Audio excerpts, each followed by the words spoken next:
Varicose veins కి సరైన చికిత్స కోసం సంప్రదించండి ఎవిస్ హాస్పిటల్. నమస్తే రమగారు. నమస్తే జయ. రమగారు, మనకి మార్గశిర మాసంలోకి వెళ్ళబోతున్నాము. ఇందులోనే ధనుర్మాసం కూడా ఉంది. ఈ మాసం యొక్క విశిష్టత? కార్తీకం వెళ్ళంగానే మార్గశిర శుద్ధ పాడ్యమితోటి మార్గశీర్షం మొదలవుతుంది. పురుషోత్తమ మాసంగా చెప్పబడుతుంది ఇది మార్గశిరం.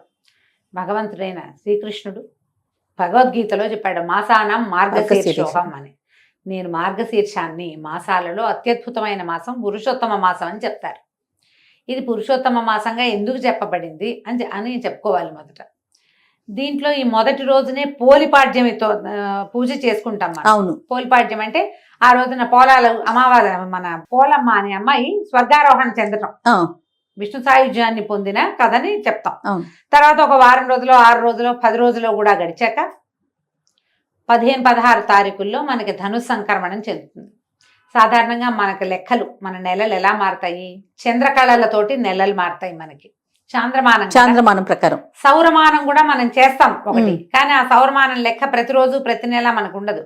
చంద్రుడితోటే మన నడక ప్రతి నెల చంద్రుడితోటే మారుతుంది. చంద్రుడు ఏ నక్షత్రంతో కూడి ఉంటాడో ఆ నక్షత్రపు పేరునే ఈ నెలలకి ఇవ్వడం మనకు అలవాటు.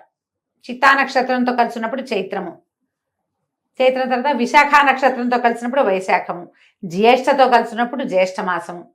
ఇట్లా లైన్. ఈ పూర్వాషాఢ ఉత్తరాషాఢ ఉన్నాయి కదా, పూర్వాషాఢతో కలిసినప్పుడు ఆషాఢ మాసం, తర్వాత శ్రవణంతో కలిసినప్పుడు శ్రావణము. ఇట్లా అయితే ఇలా వెళ్ళినప్పుడు ఈ లెక్కల్లో మనం మాసాలని అనుసరిస్తూ శ్రావణము, భాద్రపదము, ఆశ్వీజ, కార్తీక మాసాలు జరుపుకున్నాం. కార్తీకంలో ఆ విశేషమైన విష్ణు సేవ, శివ కైంకర్యాలు జరుపుకున్నాం. శివ ప్రీత్యర్థమే ఎన్నో దీపాలు పెట్టాం. అవును. ఇక్కడి నుంచి తీవ్రమైన చలి మొదలయ్యే కాలంలోకి వస్తున్నాం మనం. ఇది నా మార్గశిరంతో మొదలవుతుంది.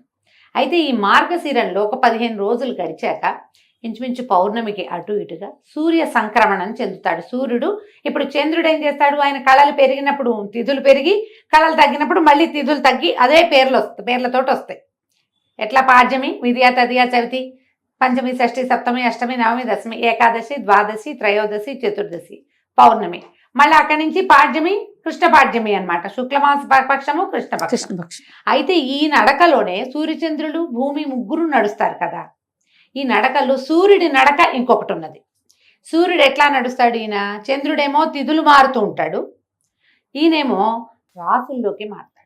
మనకి 12 రాసులు ఉన్నాయి కదా, 12 రాసుల్లోకి ఒక్కొక్క రాశి నుంచి ఒక్కొక్క దాంట్లోకి మారుతూ ఉంటాడు. ఈ సూర్యుడు మారే క్రమాన్ని సంక్రమణం అంటారు. సంక్రాంతి, రవి సంక్రాంతి అని చెప్తారు. ఇది నెల మధ్యలో వస్తుంది. పౌర్ణమికి అటు ఇటుగా డేట్ల ప్రకారం అయితే ఖచ్చితంగా 15-16 తారీఖుల్లో ఉంటుంది. 14, 15, 16 అంతే. ఈ 3 డేట్లలోనే పైకి కిందకి అవుతుంది, కానీ ఇంచుమించుగా 15వ తేదీలాగానే మనకు కనిపిస్తుంది. ఈ సంక్రమణం చెందేటప్పుడు కూడా మనకి ఈ సంక్రమణాలను బట్టే మనకి ధాన్యాలు విత్తటము, విత్తనాలు పెట్టుకోవటము, ఆకుమడులు పేర్చుకోవటము, తర్వాత వాటిని కొట్టటము, ఇవన్నీ కూడా రవి సంక్రాంతులతోటి ఆ నియామకంలో నడుస్తూ ఉంటాయి. ఓకే.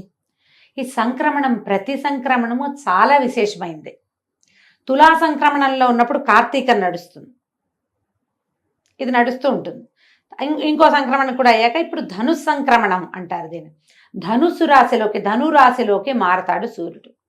దాని తర్వాత ఏమిటి? దాని తర్వాత వచ్చే సంక్రమణము మకర సంక్రమణం. మనం సంక్రాంతి పండగ చేసుకుంటాం.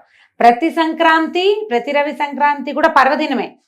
ఈ పర్వదినాల్లో ఏం చేస్తారు? అందరూ చెయ్యరు వాటిని, కానీ సంక్రాంతుల్లో పెద్దలకి మనం నీరు వదలటం అనేది, తర్పణాలు విడవటం అనేది ఒక పురాతనమైన పద్ధతి. ఇప్పుడు మనం ఏం చేస్తాము? ఏవో తద్దినాలని వాళ్ళ తిథి వచ్చిన రోజున, తర్వాత ఏమో సంక్రాంతి నాడు పెద్దలకు పెట్టుకుంటామని సంక్రాంతి నాడు పెడతారు, మహాలయ పక్షంలో పెడతారు, మహాలయ అమావాస్యకి తద్దినం పెడతారు కదా, తర్పణాలు విడుస్తారు, ఇంతే చేస్తారు. సంక్రమణాల్లో తర్పణం విడవటం అనేది ఒక విశేషమైన క్రియగా, పురాతనమైన పద్ధతిగా చెప్తారు. ఈ మొత్తం 12 సంక్రాంతుల్లో అత్యంత విశిష్టమైనది మకర సంక్రాంతి. ఎందుకంటే మనకు అప్పటికి సూర్యుడు నడక మార్చుకునే లక్షణం కూడా వస్తుంది అప్పటికి. ఓకే. దానికి ఒక సంక్రమణానికి ముందు జరిగేదే ఈ ధను సంక్రమణం, మార్గశిరంలో వస్తుంది. అంటే ఇప్పుడు చూడు, మకర సంక్రాంతి జరిగిన రోజున ఏం చెప్తాం మనం, ఉత్తరాయణ పుణ్యకాలం వస్తుంది. అవును.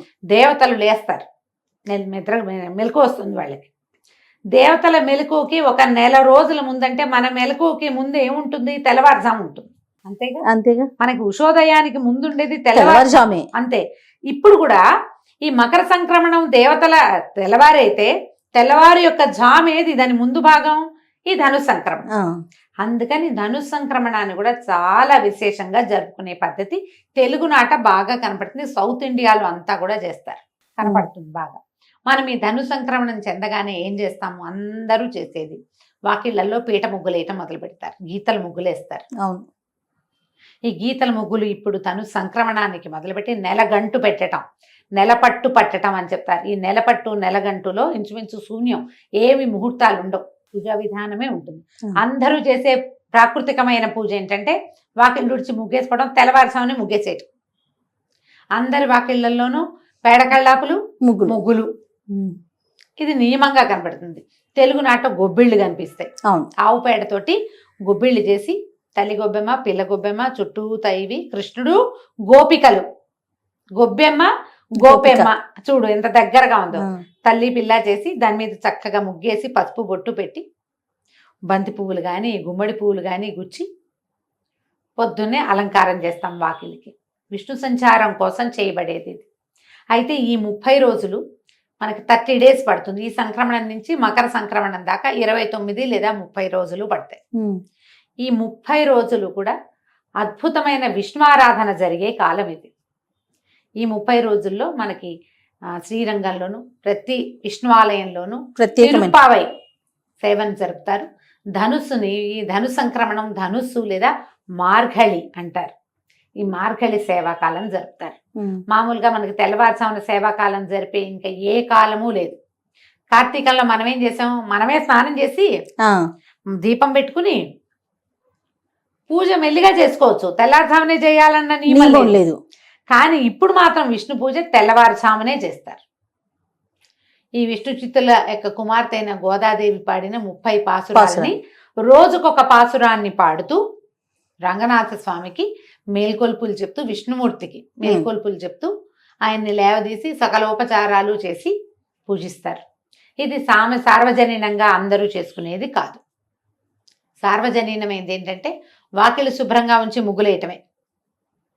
ఎందుకంటే మకర సంక్రమణానికి మరుసటి రోజున వచ్చే కనుమ నాడు బలి చక్రవర్తి భూమి మీదకి వస్తాడు.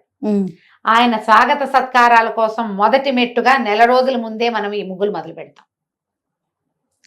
బలి రావడానికి బలిని భూమికి పట్టించినటువంటి మహానుభావుడైన సర్వవ్యాపకుడైన విష్ణువుని పూజిస్తాము ఈ నెల రోజులు. అవకాశం ఉన్న వాళ్ళు పూజించుకోవచ్చు. ఈజీ మెథడ్ ఏంటంటే దేవాలయానికి వెళ్ళడం, చక్కగా దద్దోజనమో చక్కెర పొంగలో ప్రసాదంగా తెచ్చుకోవటం. ఈ నెల రోజుల సేవాకాలము అన్ని విష్ణువాలయాల్లోనూ విశేషంగా జరుగుతుంది. శ్రీ వైష్ణవుల ఇళ్లలో కూడా చేసుకుంటారు. వైష్ణవ మఠాలు, పీఠాలు అన్ని చోట్ల కూడా విష్ణువారాధన క్రమం సాగుతుంది. పాసురాలు చెప్పుకుంటారు. ఈ గోదాదేవి కథ విశేషంగా మనం వింటాం. ఈ నెల రోజుల్లో తిరుమలలో కూడా స్వామివారికి సుప్రభాత సేవలో సుప్రభాతం బదులు తిరుప్పావైనే వినిపిస్తారు. తిరుప్పావైతోటే స్వామిని నిద్రలేపుతారు. అది విశేషంగా కనపడుతుంది. మనం ఇవన్నీ ఏం చేయలేం. తిరుప్పావై ద్రవిడ భాషలో ఉంటుంది, మనకి రాదు, అర్థం కాదు. పొద్దున లేచి వాకిట్లో ముగ్గేసుకోగలం కదా, అంతేగా. ఆ వాకిట్లో ముగ్గేయడానికి మీరు స్నానం చేయక్కర్లా, స్నానం చెప్పలా. సాధారణ జీవులకి స్నానం చెప్పలేదు. వాకిలుడిచి చక్కగా ముగ్గేసి కళ్ళాపు జల్లి ముగ్గేసి తర్వాత మీరు స్నానం సంధ్య తెమిల్చుకోవచ్చు, ఏం తప్పలేదు. ముగ్గేయటానికి కూడా స్నానం చేయాలని నాకు తెలియదు జయ, నాకు తెలియదు. ముగ్గేయటానికి కూడా, వాకిళ్ళు తుడటానికి కూడా, గొబ్బిళ్ళు పెట్టడానికి మేమైతే గొబ్బిళ్ళు పెట్టడానికి ముందు స్నానం చేసేవాళ్ళం కాదు. ఊళ్ళల్లో ఎవరైనా స్నానం చేసి గొబ్బిళ్ళు పెడతారని నేనైతే వినలేదు, నాకు తెలియదు. మీరు ఎవరైనా అలాంటి విధానం ఉంటే అమ్మా ఖచ్చితంగా పాటించండి. జోహార్లు మీ ఓపిక, మీ పద్ధతులకి. నాకు తెలీదు, మేము అలా చేయలేదు. ఎన్నేళ్ళో పెట్టాను జయ గొబ్బిళ్ళు నేను. మాకు అవకాశం ఉంది, పల్లెటూరు కదా, గొడ్లు ఉన్నాయి, ఆవులు ఉన్నాయి మాకు. చక్క పాలేళ్ళు ఆవు పెడ తీసి పెట్టేవాళ్ళు, పొద్దున్నే లేచేసేవాళ్ళు. ఎందుకు ఈ కాలం ఇంత ప్రత్యేకం అంటే ఇవి మనకైతే పంటల కాలం. ఈ గొబ్బిళ్ళు పెడితే ఈ గంగిరెద్దుల వాళ్ళు రావటము, హరిదాసులు రావటము, పొద్దున్నే ఆ మంచుని చీల్చుకుంటూ వచ్చేవాళ్ళు. విపరీతమైన పొగ మంచు, తెల్లవారు డిసెంబర్ అనేసరికల్లా ఇంకేముంది, పొగ మంచే కదా. అవును. ఆ మంచులో ఆ చల్లదనానికి ఈ పని చేయటం మంచిది ఆరోగ్యానికి. బహుశా ఉమ్, స్త్రీ ఆరోగ్యానికి మంచిదని ఇవి పెట్టారేమో అనుకుంటా నేనైతే. దాన ప్రక్రియ విశేషంగా చేస్తారు. ఈ ఒడ్లు బియ్యము ఇల్లు చేరతాయి. ఉమ్. అందరికీ ఒడ్లు, మన వైపు అంతా వరే కదా. అవునవును. ఇల్లు చేరేసరికి అలా వచ్చిన వాళ్ళందరికీ తలా ఒక దోసెడు గుప్పెడు చొప్పున బియ్యము ఒడ్లో ఇచ్చేవాళ్ళం. గుమ్మడికాయలు కాసేవి గుమ్మళ్ళు ఇచ్చేవాళ్ళు బాగా. ఈ కాలం అంతా కూడా దాన ప్రక్రియకి చాలా మంచిది. మీరు ఆహార ధాన్యాలు ఏవైనా సరే, ఇప్పుడున్న కాలాన్ని బట్టి సిరిధాన్యాలు కూడా ఆహార ధాన్యం కిందే లెక్క కదా మనకి. ఉమ్, అవైనా సరే దానం చేయండి. ఓ. విశేషించి గుమ్మళ్ళు, గుమ్మడి పళ్ళు ఉమ్, అవి కూడా చాలా మంచివి. తర్వాత ముందుకి పళ్ళు దానం చేయటం, ఖర్జూర పళ్ళు, రేగు పళ్ళు అలాంటివి దానం చేయటం చాలా మంచిది. ఇవన్నీ ఆరోగ్యానికి మంచిది, ఇహపరాలకి ఉపయోగపడేవేనమ్మా మన అంతేగా. పండుగలన్నీ. అయితే ఈ పర్వదినాలుగా చెప్పబడేటువంటి ఈ ధను సంక్రమణ దినాలన్నీ కూడా కుదిరితే ఏదైనా ఒక విష్ణువాలయాన్ని దర్శనం చేయండి. ఏ శ్రీరంగమో రంగనాథ స్వామిని చూడగలిగే అవకాశం లభిస్తే చక్కగా. మహతరం జన్మధన్యం అయిపోయినట్టే. అవకాశం కుదిరితే అన్ని చోట్ల జనం బాగా పుష్కలంగా ఉంటారు. ధనుర్మాసంలోనే మనకి గీతా జయంతి అవన్నీ వస్తాయి. అవును. గీతా జయంతి కొంచెం ముందే ఏకాదశికే వచ్చేస్తుంది, మార్గశిర మాసంలో వస్తుంది. అయితే ఇప్పుడు ధను సంక్రమణం మనకి మార్గశిరంలో వస్తుంది. మార్గశిరంలో ఇంకా విశేషంగా చేయవలసినవి ఏంటంటే ఈ పాడ్యం చేసాం, పోలి పాడ్యమి, సుబ్బారాయి షష్ఠి ఒకటి చేసుకుంటాం. అవును. ఎవరైతే నాగుల చవితి నాడు పాలు పోయలేదో వాళ్ళు వాళ్ళు సుబ్బారాయి షష్ఠికి పాలు పోసుకోవచ్చు.